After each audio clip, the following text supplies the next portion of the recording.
За өнөөдөр аймгийн иргэдийн хурлын тэргүүлэгчдийн ээлжит хуралдаа маань болж нэлээд олон асуудлыг одоо хилцэж ингэж шийдвэрлэлээ. Өнөөдөр бол 7 асуудлыг бол хилцсэн байгаа. За юуны өмнө хүнс хөдөө аж ахуйн газраас аймгийн засаг даргын зөвлөлөөр одоо хилцүүлээд 3 одоо хөтөлбөрийг батлуулахаар орж ирж хилцүүлж манай тэргүүлэгчд бол их нэлээд олон талаас нь шүүж хилэлцэж нэлээд одоо бас нухацтай асуудалд бол хандлаа.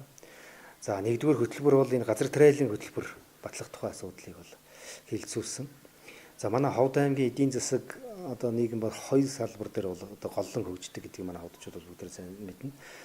Хөдөө аж ахуйн салбар дотор бол мал аж ахуй газар тариаллын салбар байгаа. Холлох одоо 2 салбарын маань нэг нь бол одоо энэ газар тариаллын салбар байгаа. 2017 онд аймгийн иргэдийн хурлаар Ховд аймагт бол 24 мянган га талбайд бол тариалалт хийж энэ газар тариаллын одоо салбарыг хөгжүүлэхийн боломж байна гэдэг ингээд батлаад хэмжээ одоо газрын солилцол байршлын бол заагаад өгсөн юм байна.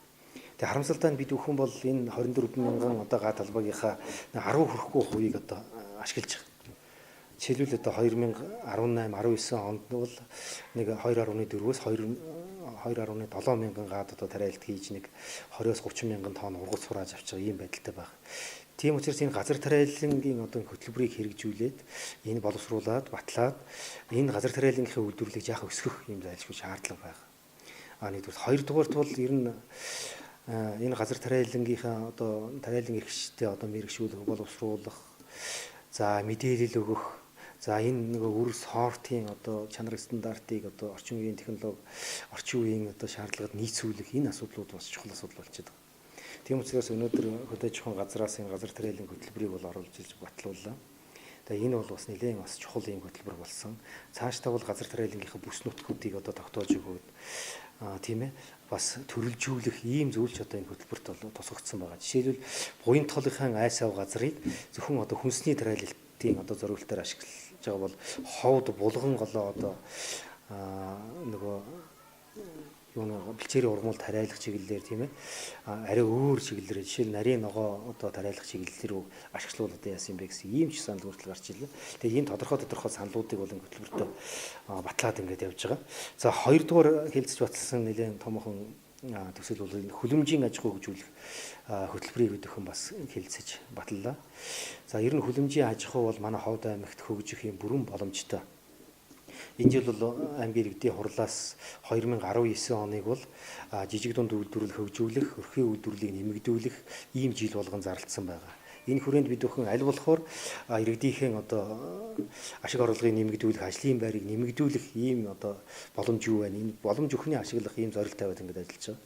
Тэгээ хүлэмж бол бүр одоо өвөл зууны одоо томоохон хэмжээний хүлэмжээс ихсүүлээд одоо жижиг 4-6-гийн харьцаатай ч юм уу 10-15-ийн харьцаатай ч юм уу бүр одоо хашаандаач одоо тарчих юу бий болгочих ийм боломжтой өрхийн үйлдвэрлэлээ нэмэгдүүлээд явчих ийм боломжтой ийм одоо салбар байж байгаа. Тэгээд зөвхөн хүлэмжинд бол одоо нарийн ногооноос гадна одоо өөр одоо жишээл улаан жинжүү одоо гадаадаас авдаг бүх төрлийн ургамлаа одоо тариалах, хүнсний ногоон тариалах ийм боломжтой байх байдлаар одоо энэ одоо хөтөлбөрийг боловсруулж бид өхөн өнөөдөр баталж байна. Бас ажлын байр нэмэгдэх юм боломж байгаа. Дээрээс нь энэ байгууллага хоорондын уялдааг сайжруулах чиглэлээр энэ хөтөлбөртөө нэлээд тусгаж өгсөн. Жишээлбэл энэ хүлэмжийн аж ахуйг сайжруулах, хүлэмжийн аж ахуйг хөгжүүлэхэд энэ хөгжил политехник коллежийн хамтлагныг энэ мэрэгжилтэн багш нарыг ашиглах ёстой. Энэ хүлэмжийн аж ахуйг эрхлэх тусгай анги нэгдсэн байж байгаа.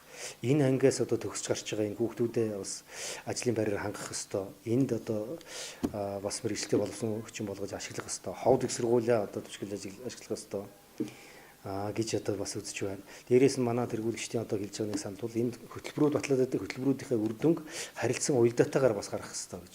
Жишээлбэл хашаандаа сайхан амьдрын одоо төслийн хөтөлбөрийг бас аймгийн иргэдийн хурлаар баталсан. Энэ хөтөлбөрт бол одоо тэр зураг хөргөн одоо гаргасан манай мэрэгжлийн залуучууд ажиллаж байгаа. Жишээлбэл хашаа болгон хүлэмжтэй байх юм бололцоотойгоор одоо бас зохион байгуулсан байна.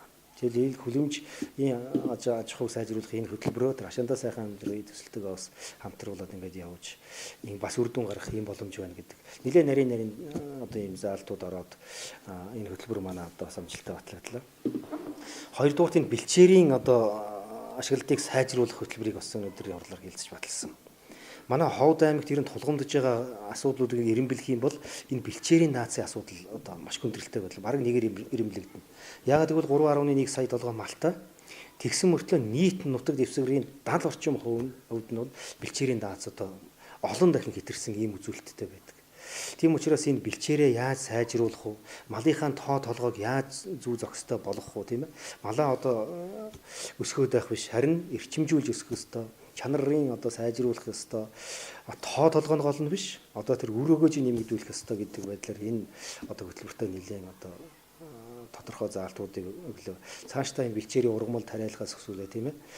Бэлчээрээ зөв зохистой хуваарлахаас өсвөлээд бэлчээрээ одоо сэлгэж ашиглахаас өсвөлээд, тийм ээ.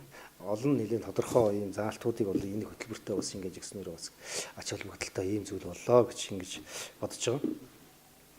За дараагийн хэлэлцэж өнөөдөр баталсныг хөтөлбөр бол энэ авилгатай тэмцэх үндэсний хөтөлбөр гэж байгаа. Энэ авилгатай тэмцэх үндэсний хөтөлбөрөөр хэрэгжүүлэх 2019 оныхоо төлөвлөгөөг бид өхөн баталлаа. За Ховд аймаг бол одоо авилгатай тэмцэн хүнд сурталгүй ийм аймаг байна гэдгээ бол 19 онд одоо тийм аймаг байж ажиллана гэдгээ бол зарлцсан ийм аймаг. Тийм учраас бид өхөн Монгол Улсын засгийн газар зарласан иргэн төвлөө төрийн үйлчилгээний жилдээ уялдуулаад хариуцлагатай тунгалаг төр хөтөлбөрөө бид өхөн одоо баталсан. Хөтөлбөрийн нээлтийг бол бид өхөн удирдах ажлын зөвлөгөөний хувьд хийсэн. За одоо энэ хөтөлбөрүүдэд одоо хэрэгжүүлэх ажлыг бид өхөн сум болгонд одоо аймгийн удирдлагууд хуваарлагдаад очоод танилцуулаад ингэж явж байгаа. Ер нь энэ авилгаас ангид байх бол одоо энэ төрийн байгууллага болоод энэ ард иргэдийн манад нэг шаардлагатай хийж хэрэгжүүлэхийг шаардж байгаа юм ажил байгаа. Тийм учраас энэ хөтөлбөрийг хэрэгжүүлэх ажлынхаа төлөвлөгөөг өнөөдөр бид өхөн баталлаа. Тэгээ 19 оны одоо төгсгөл гэхэд Ховд аймаг бол авилгагүй хүнд сурталгүй, тийм ээ. Иргэдийн одоо төрийн үйлчлэгийн үндсэн зарчмуудыг ил дод нээлттэй шударга хүргэдэг ийм аймаг байх, ийм зорилтыг тавьж байгаа учраас бид өхөн одоо энэ төлөвлөгөөгөө батлаад ингээд ажиллаж байгаа маа. За дараагийн нэг хэлэлцэж баталсан асуудал бол эхийн алдарт эхийн одоо Монгол Улсын ерөнхийлөгчийн тамгын газарт одоо материалын хөргөж тогтоол гаргаж уламжилдаг ийм одоо зохицуулалттай.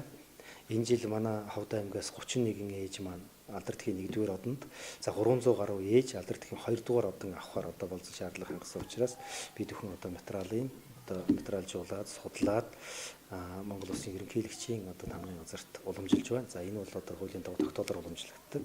За энэ судалгааг одоо гаргаад тогтоолоороос уламжиллаа. За мөн дээрээс нь Монгол Улсын төрийн дэд шагналаар шагнагдах хүмүүсийн материалыг судалж 60 гаруй хүнийг Монгол Улсын төрийн дэд шагналаар шагнуулахаар ерөнхийлөгчийн тамгын газарт өнөөдөр уламжилж байна. За төгсгөлд нь хэлсэн нэг томоохон асуудал бол энэ нөхөн сонгуулийн тухай асуудал байгаа. За Монгол Улсын сонгуулийн тухай хуулиар бол жил болгоны 6 дугаар сарын сүүлийн нэм гараг 10 дугаар сарын эхний нэм гарагуудад бол нөхөн сонгуулийн одоо үйл ажиллагаа зохион байгуулагдах ёстой. За тухайн шатны иргэдийн хурал нь одоо тухайн шатны чөлөөлөгдсөн тохиолдолд дараагийн сонгуулиа одоо зарладаг ийм зохицуулалттай. Тийм учраас манай Мөнх хайрхан сумаас сонгогдсон төлөөлөгч Болдбаатар маань төрийн аудитын одоо Ховд аймгийн газрын дарга болсон учраас Мөнх хайрхан сумын нөхөн сонгуул зарлагдаж байгаа. Энэ одоо 6 дугаар сарын 30-нд тавлан зарлаж сонгуул явуулахаар ингэж зарласан ийм тогтоол гарлаа. За гэх мэтийн аймаг орон нутгтай холбоотой бас одоо энэ жишээл хөдөө аж ахуйн салбарыг хөгжүүлэх ийм одоо зорилго бүхий нэлээд томоохон одоо шийдвэрүүд гаргасан ийм тэргүүлэгчийн хуралдаан болж одоо өнөөдөр өндөрлж байна.